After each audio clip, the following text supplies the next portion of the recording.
সবাই। এমনকি দর্শনের যে নীরব, যদি বিচার না করতে পারেন দর্শনের কোনো নিউজ করবেন না দয়া করে। যদি বিচার না করতে পারেন দর্শনের চুরি ডাকাতি মানুষ হত্যা এগুলা নিউজ করবেন না, কারণ এগুলা নিউজের জন্য আরো প্রমোট হয়ে যাচ্ছে।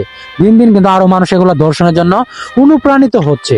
আমরা কিন্তু কোনো দর্শক ভালোবাসি আপনার জন্য আজ আমি শেরপুর হাসান। তো এই মুহূর্তে একটা কন্টেন্ট দেখতে পাচ্ছেন, দেশে শুধু দর্শন আর হত্যা, এই হত্যার কিন্তু কোনো বিচার এখনো পাওয়া যাচ্ছে না। আমরা জীবনে সাধারণ মানুষের ধর্ষণ এমনকি হত্যার বিচার চাইলাম, কিন্তু কোনো সরকার পক্ষের আত্মীয় স্বজনের কোনো কিন্তু অবশ্যই এগুলা নিউজ পেলাম না, বা দেখতেও পারি নাই যে আসলে ধর্ষণের বিচার তাদের ফ্যামিলির কাউকে দর্শন করলে কতটুকু বিচার পাওয়া সম্ভব হবে, এটা কিন্তু আমরা দেখতে পারলাম না। কারণ বাংলাদেশের সরকার এমনকি সরকার আত্মীয় স্বজন এরকম কিছু ঘটনা ঘটলে তাহলে সরকার ঠিক হইতো। কারণ দেখেন, দর্শন একজন নিকৃষ্ট কাজ, ইসলামের জন্য এটা জায়েজ না। সেখানে বাংলাদেশে দর্শন করা সত্ত্বেও সেগুলোর বিচার করা হয় না। কতটুকু নির্লজ্জ এমনকি কতটুকু অমানবিক কাজগুলো করে আমাদের সঙ্গে, আসলেও কি বলবো, বলার ভাষা নাই।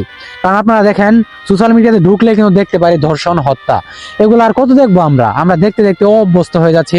এবং নিজেরাও কিন্তু আসলেও এমন কিছু বুঝতে পারতেছি যে এই দেশে আসলেও শুধু ধর্ষণ আর হত্যাই চলতেছে, কোনো কিন্তু বিচার পাওয়া সম্ভব হচ্ছে না। তো আপনাদের মতামত কি একটু কমেন্ট করে জানাবেন, কারণ এই জেনারেশনে একমাত্র রুখে দাঁড়ানোর মতো ইয়ং জেনারেশন ছাড়া কেউ কিন্তু আসলে রুখে দাঁড়ায় না। আজকে দেখেন, দেশে যে কোনো বড় বড় আন্দোলন হোক না কেন, সেই আন্দোলনের জন্য রুখে দাঁড়াচ্ছে কিন্তু যুবক তরুণ শিক্ষার্থীরা। কারণ তারা যদি রুখে না দাঁড়ায় এই দেশে কখনো বিচার পাওয়া সম্ভব হতো না। আজকে দেখেন, আমরা চাইলে ইয়ং জেনারেশন যারা রয়েছে চাইলেই কিন্তু আসলে বাংলাদেশটাকে পরিবর্তন করতে পারি। কারণ আমরা কিন্তু পরিবর্তন করার কাছাকাছি যাওয়া পথে কিন্তু আমরা ব্যর্থ হয়ে যাচ্ছি।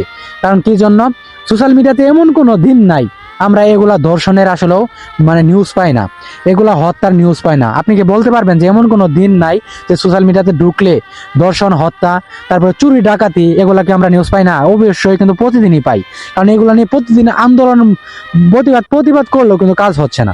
কিন্তু আমরা দিন শেষে কোন পর্যায়ে চলে যাচ্ছি আসলে বলার ভাষা নাই। কারণ পৃথিবীতে একটাই দেশ, সেটা হচ্ছে বাংলাদেশ, যে বাংলাদেশে এগুলার কোনো বিচার হয় না। ধর্ষণটাকে যেন প্রমোশন করতেছে যারা, সরকাররা যেন কোনো বিচারই করতেছে না। ধিক্কার জানাই এইসব দেশের আসলে মানুষদেরকে। কারণ কতটুকু নির্লজ্জ হলে মানুষ এরকম একটা কাজ করে। আপনারা দীর্ঘদিন থেকে ভিডিও দেখেন, কন্টেন্ট দেখেন, কিছু কথা আপনার সঙ্গে শেয়ার করি, এই জন্যই তো আজকের মূলত মনে করেন কিছু ঘটনা আপনার সঙ্গে শেয়ার করতে পারতেছি। কারণ আমরা যদি কিছু না বলি, কথা না বলি, আপনারা কিছুই বুঝতে পারবেন না। সোশ্যাল মিডিয়াতে কিছু স্ট্যাটাস কিন্তু ভাইরাল হয় না, ভাইরাল হয় বিভিন্ন কন্টেন্ট। এই বিষয়গুলো কিন্তু অবশ্যই ফলো রাখছেন সবাই। তো আপনাদের যত মতামত রয়েছে একটু কমেন্ট করে জানাবেন, কারণ আপনাদের মতামত ছাড়া কিন্তু সোশ্যাল মিডিয়াতে কোনো কন্টেন্টই ভাইরাল হবে না। দেখবেন একটা ভিডিও যখন শেয়ার দিবেন প্রচুর, তখন সেই ভিডিওতে কিন্তু প্রচুর পরিমাণ ভিউজ আসবে। এই ভিউজটাই হচ্ছে ভাইরাল হওয়ার একটা মাধ্যম। কারণ যত ভাইরাল হবে তত মানুষ কিন্তু বুঝতে পারবে। আজকে আমরা যেত কথাই বলি না কেন, এই দেশ পরিবর্তন করতে আমরা পারবো না। কারণ আমরা যত কষ্টই করি বাংলাদেশ পরিবর্তন হবে না, সম্ভবত পরিবর্তন হওয়ার সুযোগ আর নেই। কারণ আমরা প্রচুর চেষ্টা করেছি, জুলাইয়ে কত শিক্ষার্থী নিজের জীবন দিয়ে দিলেন, তবুও বাংলাদেশ পরিবর্তন হলেন না। আর কবে আমরা বাংলাদেশ পরিবর্তন করতে পারবো? এই ধিক্কার জানাই, এই প্রতিবাদ জানাচ্ছি আপনাদের সঙ্গে। শেয়ারের মাধ্যমে যেন আমি এই ভিডিওটা প্রচুর মানুষের কাছে পৌঁছে দিতে পারি, সেই প্রতিবাদ একটু করেন সবাই। এমনকি দর্শনের যে নীরব, যদি বিচার না করতে পারেন দর্শনের কোনো নিউজ করবেন না দয়া করে। যদি বিচার না করতে পারেন দর্শনের চুরি ডাকাতি মানুষ হত্যা এগুলা নিউজ করবেন না, কারণ এগুলা নিউজের জন্য আরো প্রমোট হয়ে যাচ্ছে।